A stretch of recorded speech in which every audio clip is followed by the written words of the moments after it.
Selamat pagi, mahasiswa sekalian. Seneng banget rasanya lihat kalian semua semangat hari ini.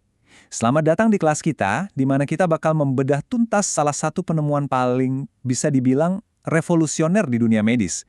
Hari ini, saya akan nemenin kalian sebagai dosen untuk ngulik habis soal produksi sinar X dan hamburannya.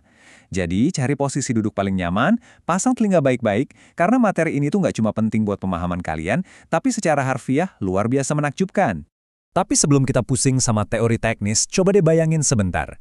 Gimana ceritanya kita bisa ngelihat tembus kulit, nembus otot dan daging manusia, sampai kelihatan tuh struktur tulang di dalamnya, tanpa pakai pisau bedah sama sekali? Kalau dipikir-pikir, kedengarannya kayak sihir kan? Tapi tentu saja ini bukan sihir. Ini murni fisika terapan. Nah, hari ini kita bakal bongkar rahasia di balik keajaiban medis itu, dan benar-benar mahamin gimana sinar X itu diciptakan dari nol.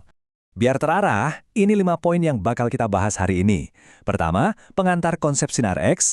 Kedua, anatomi tabung sinar X. Ketiga, proses produksi sinar X. Keempat, 2 jenis sinar X. Dan terakhir, hamburan serta keselamatan radiasi.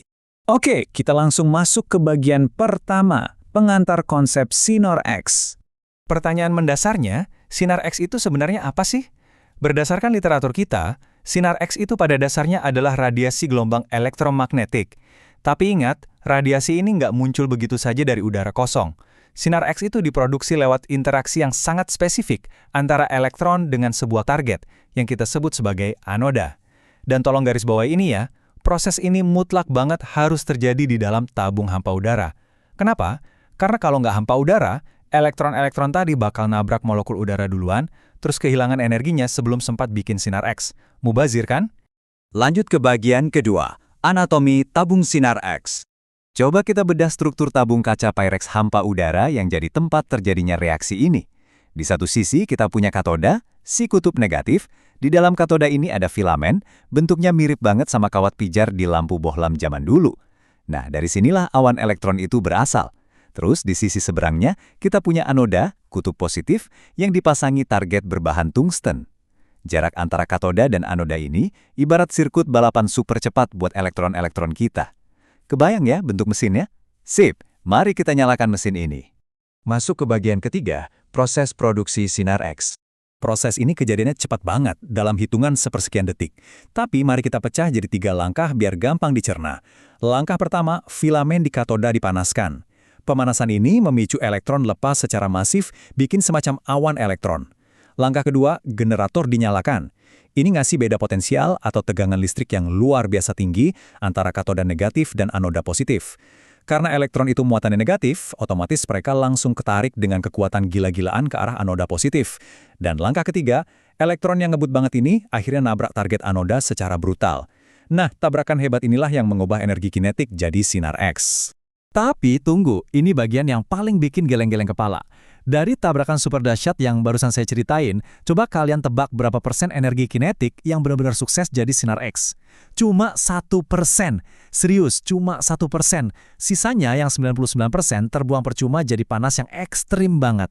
Makanya, target anoda dalam tabung itu harus pakai material kayak tungsten yang titik lelehnya super tinggi, biar nggak langsung meleleh nahan panas dari energi yang terbuang itu. Gila ya? Oke, kita melangkah ke bagian keempat, 2 jenis sinar X. Nah, si 1% sinar X tadi ternyata punya 2 varian. Tergantung gimana persisnya elektron itu nabrak atom di anoda. Pertama ada Bremsstrahlung, atau gampangnya kita sebut radiasi pengereman. Ini terjadi waktu elektron melesat mendekati inti atom anoda. Karena gaya tarik inti atom itu kuat banget, elektronnya terpaksa belok tajam. Seolah-olah ngerem mendadak. Pengereman ini ngelepasin energi dalam bentuk sinar X dengan spektrum yang kontinu. Tipe kedua, sinar X karakteristik. Kalau ini tuh persis kayak main biliar. Elektron berenergi tinggi datang sebagai proyektil, langsung nabrak elektron di kulit terluar atom anoda. Sampai elektron yang ditabrak itu mental keluar arena. Proses ngisi kekosongan posisi inilah yang mencari sinar X dengan karakteristik energi yang spesifik dari atom tersebut. 2 cara beda, tapi dua-duanya mutlak penting buat radiografi. Sekarang kita tiba di bagian kelima, sekaligus yang paling krusial buat aplikasi di lapangan, hamburan dan keselamatan radiasi. Secara teori fisika, kalian udah paham ya? Keren. Tapi, sebagai calon tenaga profesional, kita wajib bahas fenomena bahaya yang namanya hamburan. Saat sinar X nembak keluar dan kena objek, katakanlah tubuh pasien, nggak semua sinar itu tembus lurus ke film ronsen. Ada sebagian sinar yang justru menyimpang dan mantul ke berbagai arah yang nggak beraturan. Ini yang kita sebut radiasi hambur. Buat petugas medis yang tiap hari ada di ruangan itu, paparan radiasi hambur yang berlebihan ini jelas sangat merugikan tubuh. Ini ancaman nyata di tempat kerja kalian nanti. Makanya, tolong catat baik-baik di kepala kalian 2 aturan emas keselamatan radiasi ini. 1. Menjaga jarak aman. Radiasi itu ibarat suara, makin jauh kalian, makin lemah efeknya. Jadi, semakin jauh kalian berdiri dari sumber, makin aman tubuh kalian dari hamburan. 2. Menggunakan perisai dari sumber radiasi. Selalu pakai apron berlapis timbal, pelindung tiroid, atau berlindung di balik kaca bertimbal. Ilmu fisika memang ngasih kita kemampuan super buat melihat ke dalam tubuh manusia, tapi kemampuan itu menuntut kedisiplinan tingkat tinggi buat jaga keselamatan kita sendiri. Jangan pernah main-main soal ini. Sebagai penutup sesi kita hari ini, saya mau ninggalin satu pertanyaan buat kalian renungkan.